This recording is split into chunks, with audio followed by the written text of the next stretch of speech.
tsakotsakona ho tsakotsakoina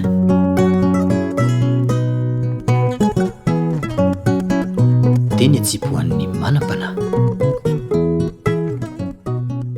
samihafa no malisy an'io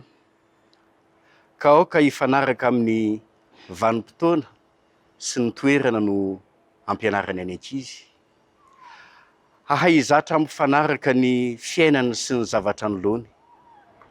tsy ampitany fiainany amin'ny hafa na amin'ny zavatra efa lasa ampianary ho ankasitraka ny eo am-pelantanana izy ahay ankafy sy iaina am-pifaliana amin'izay miseho rehetra